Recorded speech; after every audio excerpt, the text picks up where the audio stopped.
Réclamer la soumission de la femme veut dire que tu refuses de te voir toi-même et que tu laisses ton pouvoir endormi en toi en même temps que tu étouffes celui de la femme pour éviter de voir en toi, de corriger tes propres failles, de faire face à tes propres peurs, etc. Tu le sais, tous ces moments où tu es complètement déconnecté de ton cœur ou encore ces moments où l'ego se sent agressé et réagit. Oui, ces moments créés justement pour que tu embrasses ta vulnérabilité. Eh bien, qu'est-ce qui se passe? Tu te caches derrière la belle phrase « La femme doit être soumise à l'homme ». Celle qui arrange bien tous les garçons, cette phrase.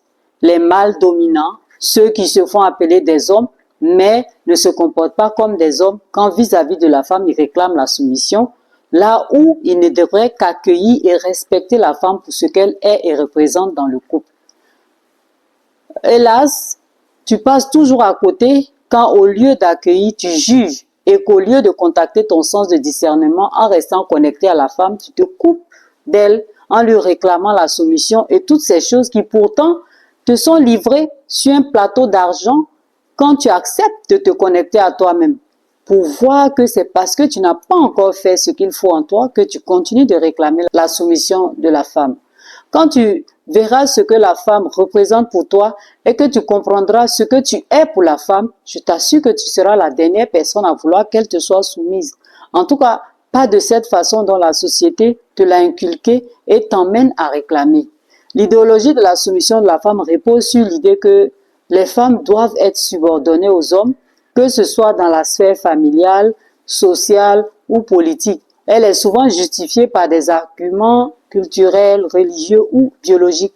Je dis bien que vous n'êtes plus obligé de vous laisser raconter un tel non-sens parce que nous savons toutes et tous ici que cette idéologie est introduite en nous par un ensemble de comportements et de normes qui sont socialement construits, souvent intériorisés dès l'enfance à travers l'éducation et les attentes sociales. Les inégalités entre les hommes et les femmes commencent dès l'enfance et sont souvent intériorisées à travers l'éducation, les attentes sociales et les stéréotypes de genre. Les stéréotypes de genre jouent un rôle clé dans cette construction sociale.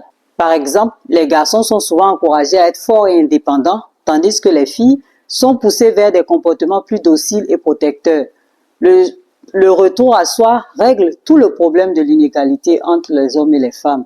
Le retour à soi, c'est la reconnexion intérieure permettant à chacune et chacun de retrouver son équilibre et son authenticité. Dans le contexte de l'égalité entre les hommes et les femmes,